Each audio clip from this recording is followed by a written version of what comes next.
Hi, Principal Mahlang here. Welcome to Makriza Made Me Cook. Just here the nature, this fresh breeze here.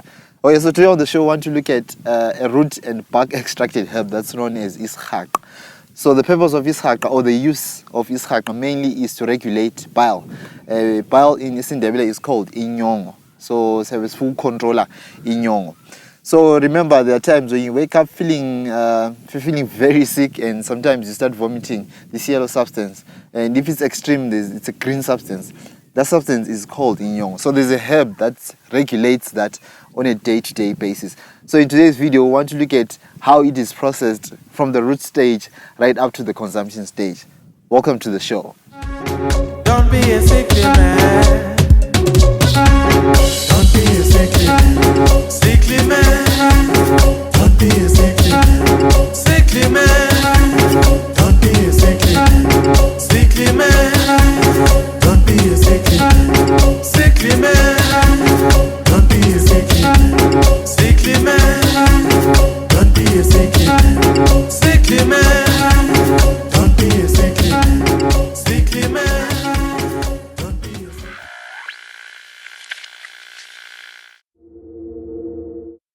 So the first step is to extract the roots or the bark from the tree.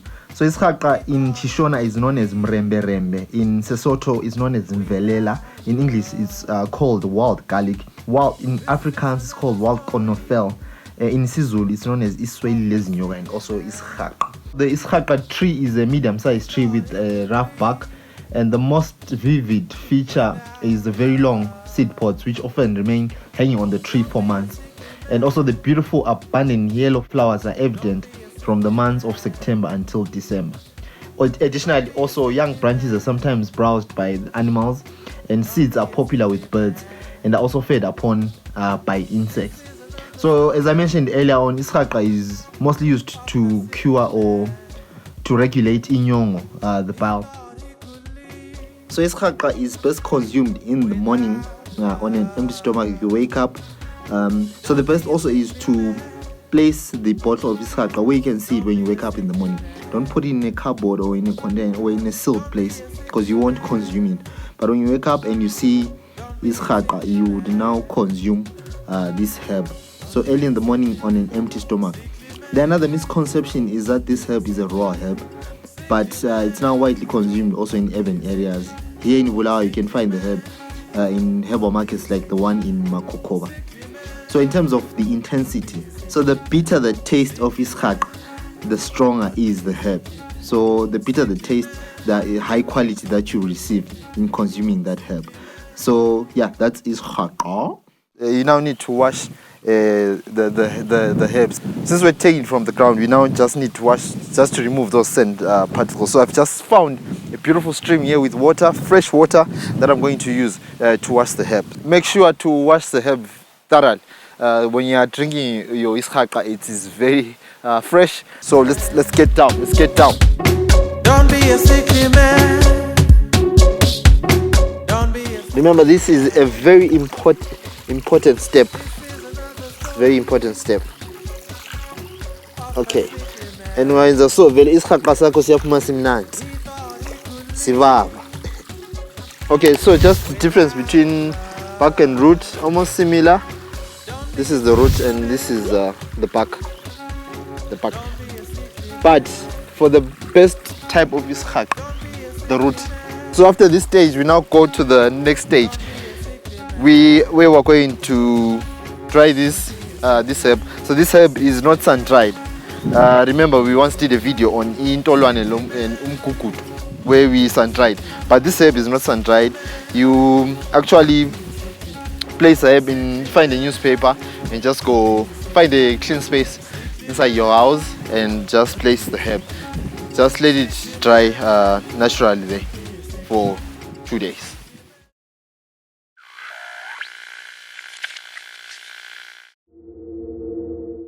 Here now we are into the third stage of to dry this herb, Isihaqa.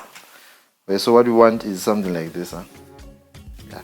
So if you can see the remains of the bark, So you just need to remove this. You can just use a knife. Ipa amaxolo. Okay, you can even do it here by the side. We don't want this. What we want is just the roots there.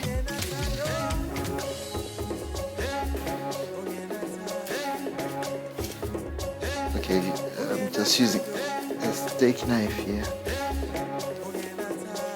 but any knife would do. Okay, so we just want to remove these item here. Okay, so so what we want is this. You can also break into smaller. Yeah, so this is, it'll also make sure it's clean. You can also run that process of washing in water. Yeah, so just place on a clean sheet of paper or newspaper. Yeah, then we dependent, but inside the house this can 2 days is fine.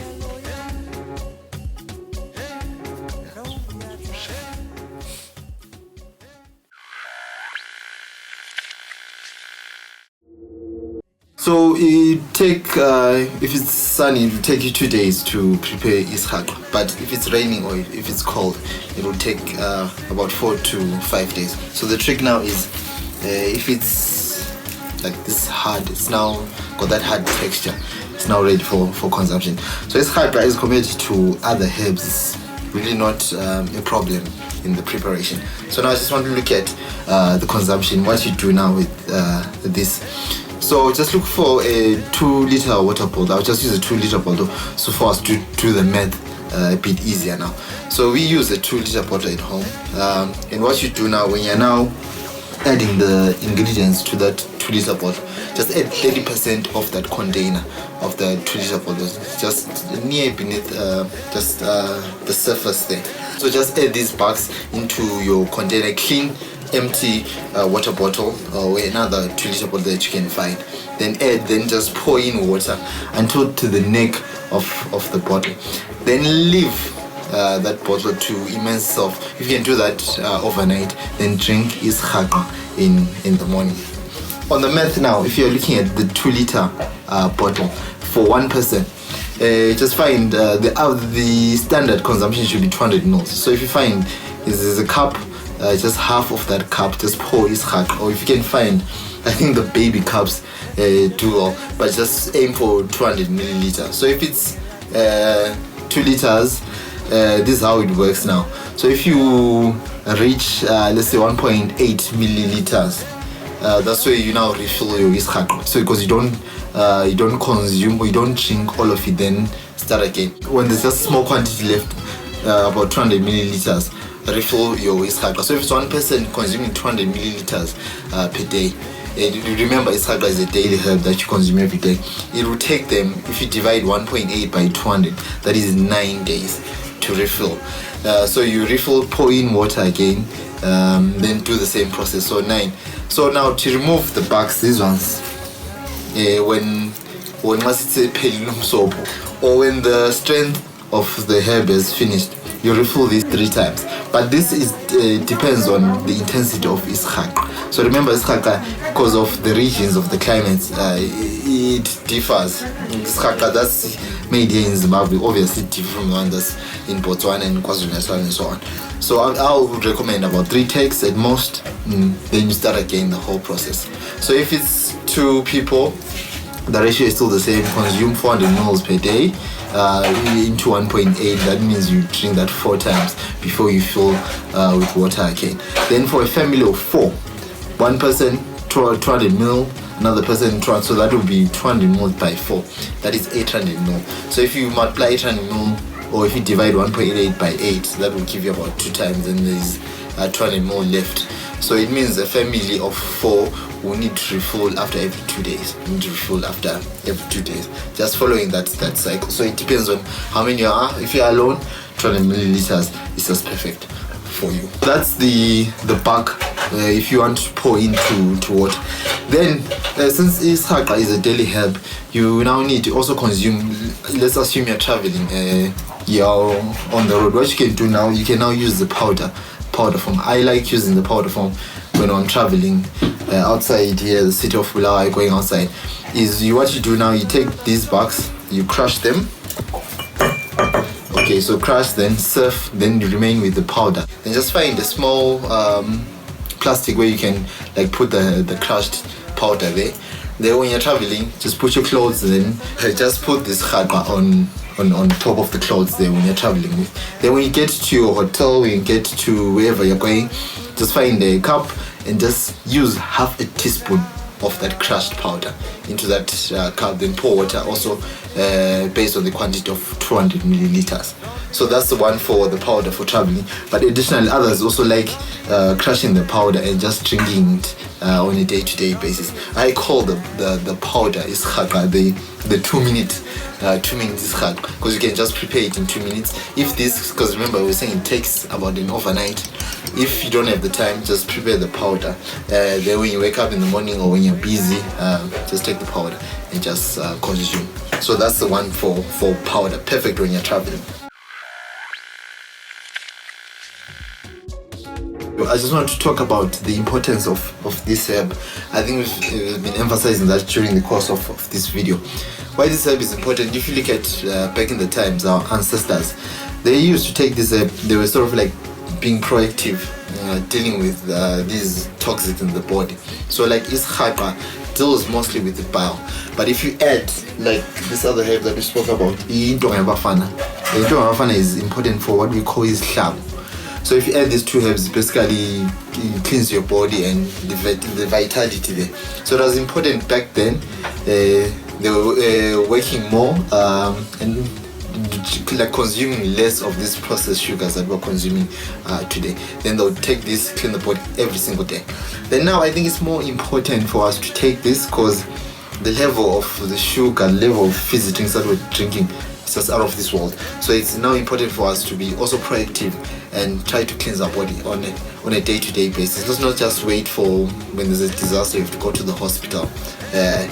So I think that's the importance of taking Isihaqa, that you deal with these toxins that come into your body, the food that you eat, especially the sugar that we consume. It's just too much sugar that we consume. So it cleans your body and you like able to work free of Inyongo, free of Ibra. So I'll leave also some academic articles on the description for you to read further on Isihaqa. Please just talk on the comments if you have ever used this herb and if you're willing to use Isihaqa. So yeah, thank you for watching. My name is Perswilde. If you're new, please click on the subscribe button. Please like this video. Let's spread the love. Maybe someone might be motivated to learn more about Isihaqa. Remember, keep the love, keep the wound. Till next time. Peace.